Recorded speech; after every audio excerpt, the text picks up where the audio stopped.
स्वागत है आप सभी का निष्काम एजुकेशन पर। इस वीडियो में हम छत्तीसगढ़ का भूगोल से संबंधित महत्वपूर्ण टॉपिक नदी, जलप्रपात एवं परियोजनाएं से संबंधित 25 क्वेश्चन देखेंगे। ठीक है, जो कि आपके आगामी एग्जाम के लिए बहुत ही इंपॉर्टेंट होने वाला है, तो वीडियो के अंत तक बने रहिए। ठीक है, चलिए शुरू करते हैं। पहला क्वेश्चन है, निम्न में से अलग को छांटिए। देखिए 4 ऑप्शन दिया हुआ है यहाँ पर। इन चारों ऑप्शन को देख के आपको इनमें से कौन सा एक अलग लग रहा है उसको छांटना है।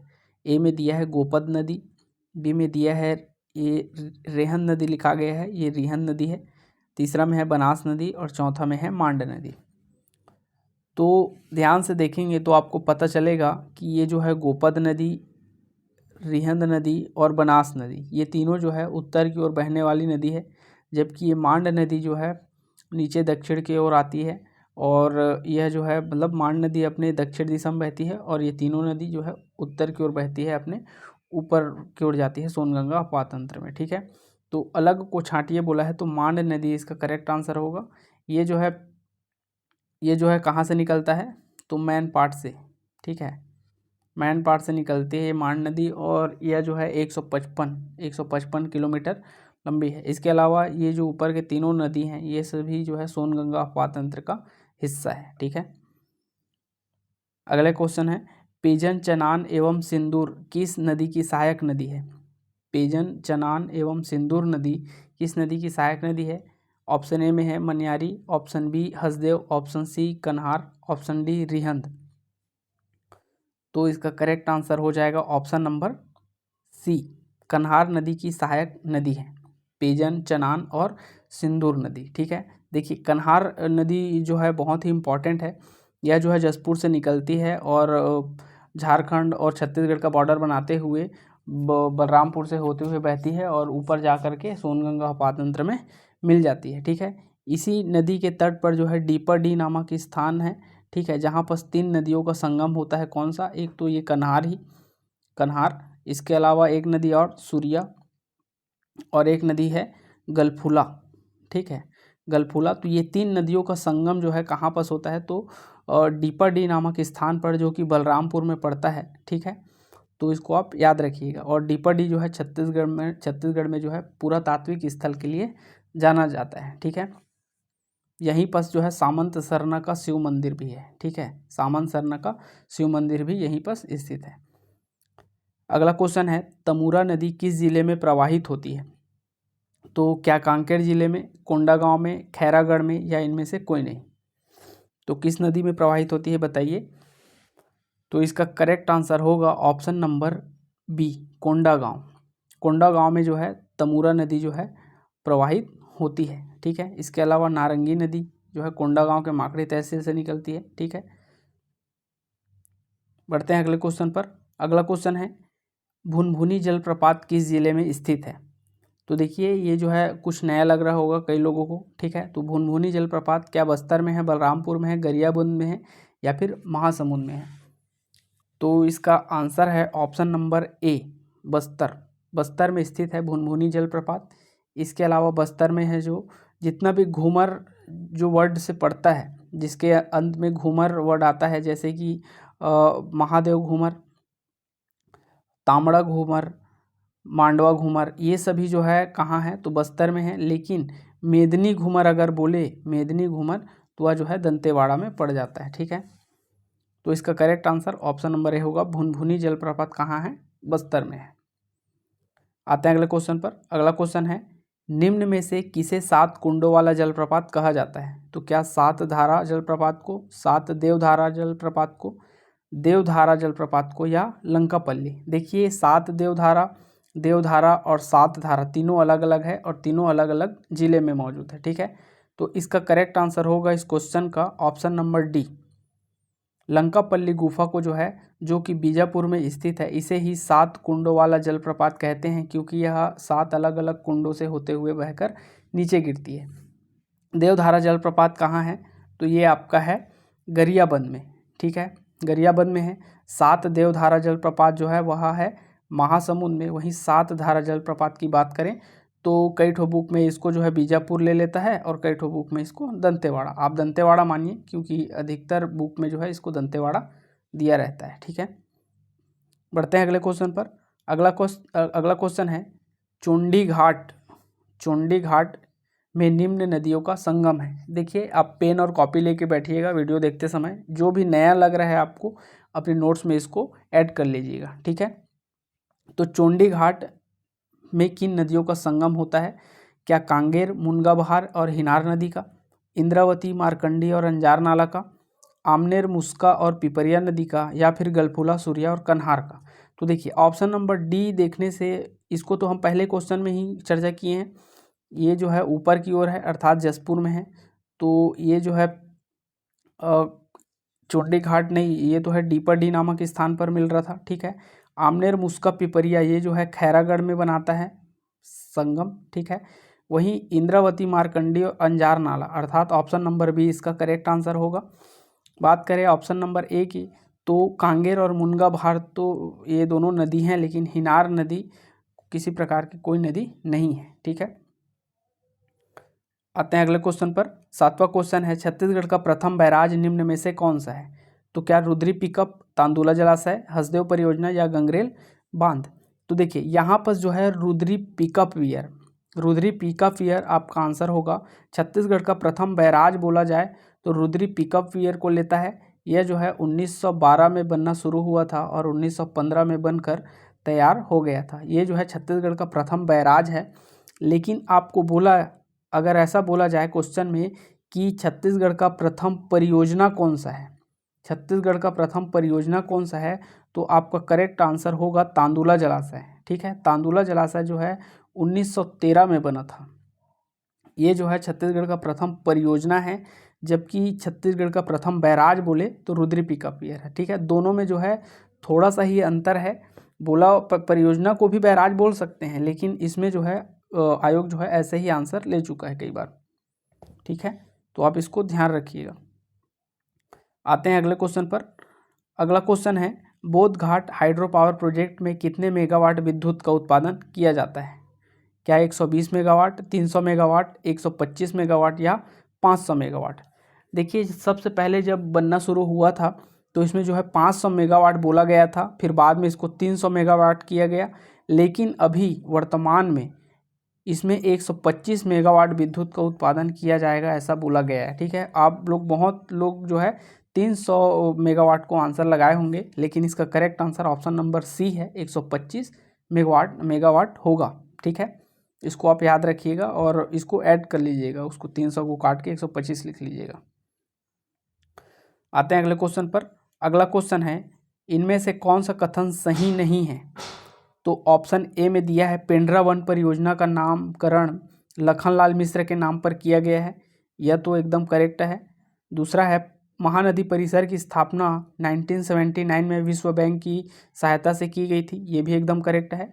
ऑप्शन सी में दिया है हसदेव परियोजना 366,580 लाख हेक्टेयर क्षेत्र सिंचित करता है, तो ये यहाँ पर गलत है, मतलब आपका करेक्ट आंसर यही होगा।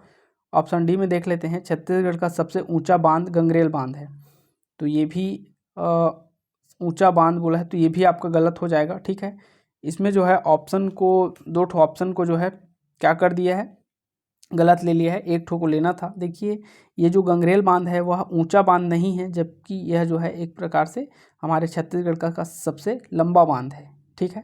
छत्तीसगढ़ का सबसे लंबा बांध है, तो कितना लंबा है? 1380 मीटर, ठीक है। 1380 मीटर, 1380 मीटर अर्थात 1 किलोमीटर से भी लंबा है। जबकि ऊंचा की बात करें तो जो अपना पड़ता है कौन सा, हसदेव, यह जो है 87 मीटर ऊंचा है हसदेव, ठीक है। जो सबसे ऊंचा हसदेव बांध, सबसे लंबा गंगरेल बांध, और आपका इसमें का करेक्ट आंसर हो जाएगा ऑप्शन नंबर सी, हसदेव परियोजना 366,580 लाख हेक्टेयर नहीं है, ठीक है। जबकि हसदेव परियोजना जो है 420,580 हेक्टेयर है, ठीक है। 420,580 लाख हेक्टेयर में यह जो है सिंचित करता है, ठीक है। ये किसका है? तो यह जो है इंद्रावती प्रोजेक्ट का, इंद्रावती हाइड्रो पावर प्रोजेक्ट नीचे का, ठीक है, बोध घाट परियोजना का है। आते हैं अगले क्वेश्चन पर। अगला क्वेश्चन है कोसार टेढ़ा परियोजना संचालित है तो क्या रायपुर में, बस्तर में, सुकमा में या कांकेर में? तो इसका करेक्ट आंसर है ऑप्शन नंबर बी, बस्तर में जो है कोसार टेढ़ा परियोजना संचालित है। अगला क्वेश्चन है इनमें से कौन सी नदी दक्षिण की ओर प्रवाहित होती है? तो ऑप्शन को देखते हैं। ऑप्शन ए में दिया है सकरी नदी, ऑप्शन बी में दिया है जमुनिया, ऑप्शन सी माड़िन नदी या ऑप्शन डी शंख नदी। तो देखिए शंख नदी और कोयली नदी ये जो है उत्तर की ओर प्रवाहित होती है, अर्थात ये छत्तीसगढ़ का मैप है तो इस स्थिति में जो है शंख नदी है। ठीक है। माड़िन नदी जो है यह दक्षिण में प्रवाहित होती है, इंद्रावती की सहायक नदी है। जमुनिया नदी जो है मध्य छत्तीसगढ़ से उद्गम होकर के यह जो है शिवनाथ नदी मिल जाती है। वहीं बात करें सकरी नदी, ये भी जो है शिवनाथ नदी की सहायक नदी है। तो दक्षिण की ओर कौन प्रवाहित हुई? तो माड़िन नदी। ठीक है, माड़िन नदी जो है इंद्रावती की सहायक नदी है। अगला क्वेश्चन है, इनमें से कौन सी नदी महानदी की एक सहायक नदी नहीं है? तो क्या सूखा नदी ये तो है, जमुनिया नदी नहीं है। ठीक है, इसका correct answer option number B होगा। ऑप्शन सी भी महानदी की सहायक नदी है, ऑप्शन डी भी है, जबकि ऑप्शन बी जमुनिया नदी यह जो है शिवनाथ नदी की सहायक नदी है। 13वां क्वेश्चन देखते हैं, कौन सा जोड़ा सुमेलित नहीं है? नदी एवं उनके उद्गम स्थान। तो ए में दिया है बोराई नदी, बगल में दिया है कोरबा का पठार। तो ये एकदम करेक्ट है, अपने को नहीं को बताना है कौन सा करेक्ट नहीं है, तो ये तो है भाई। दूसरा दिया है केलो नदी लैलूंगा, ये भी एकदम करेक्ट है। हाफ नदी सिहावल सागर, ये यहाँ पर गलत हो जाएगा, अर्थात आंसर आपका ऑप्शन नंबर सी है। चौथा देखते हैं अरपन नदी खोडरी खोंगसरा, ये भी एकदम सही है। देखिए हाफ नदी का उद्गम जो है कवर्धा जिले के कांदावनी के पहाड़ी से होता है, कवर्धा जिले के कांदावनी के पहाड़ी से होता है, जबकि सिहावल सागर से जो है मनियारी नदी का उद्गम होता है। अगला क्वेश्चन है, इनमें से कौन सा स्थल मैन पार्ट में स्थित नहीं है? क्या टाइगर पॉइंट, मेहता पॉइंट, देव प्रवाह या देवधरा? तो देखिए देवधरा जो है हम लोग देखे थे नीचे, यह जो है गरियाबंद में है। ठीक है, देवधारा जो है गरियाबंद में है। वहीं बात करें देव प्रवाह जो है यह मैन पार्ट में स्थित है। तीनों जो है क्या है? तो जलप्रपात है। टाइगर पॉइंट जो है महादेव मूड़ा नदी पर है महादेव मूड़ा नदी पर है। मेहता पॉइंट जो है पहाड़ी नाला पर है। ठीक है, पहाड़ी नाला पर है कौन सा? तो मेहता पॉइंट। इसके अलावा देवधारा जो है कहाँ है? तो नीचे गरियाबंद तरफ यह जो है प्रवाहित होती है, अर्थात ये मतलब देवधारा जो है गरियाबंद में जलप्रपात है। अगला क्वेश्चन है, सुमेलित इनमें से कौन सुमेलित नहीं है?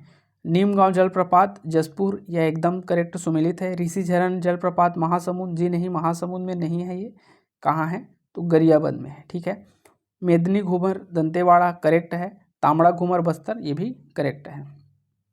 तो आपका आंसर क्या होगा? कौन सुमेलित नहीं है? तो ऑप्शन नंबर बी सुमेलित नहीं है। ऋषिझरन जलप्रपात महासमुंद नहीं बल्कि गरियाबंद में आएगा। अगले क्वेश्चन पर आते हैं। अगला क्वेश्चन है, पवई रानी जलप्रपात प्रदेश की किस दिशा में स्थित है? तो क्या उत्तर में, दक्षिण में या मध्य में, या फिर ऐसा जलप्रपात चिन्हित नहीं है? तो देखिए ये हम छत्तीसगढ़ मान लेते हैं। ठीक है, तो आप देखिएगा एक पवई रानी जलप्रपात कहाँ है? तो धमतरी में है। और एक पड़ता है आपका पवई जलप्रपात, तो पवई जलप्रपात जो है चनान नदी पर बलरामपुर में है। ठीक है, और एक है पवई रानी, तो पवई रानी जो है धमतरी जिला में स्थित है। दोनों अलग अलग हैं, इसको आप याद रखिएगा। तो देखिए पवई रानी जलप्रपात प्रदेश की किस दिशा में प्रवाहित होती है? तो मध्य में। ठीक है, मध्य में जो है प्रवाहित होती है प्रदेश की। ऑप्शन सी करेक्ट आंसर होगा 16वां क्वेश्चन का। बढ़ते हैं अगले क्वेश्चन पर। अगला क्वेश्चन है, वर्तमान में प्रदेश की कुल सृजित सिंचाई क्षमता कितनी है?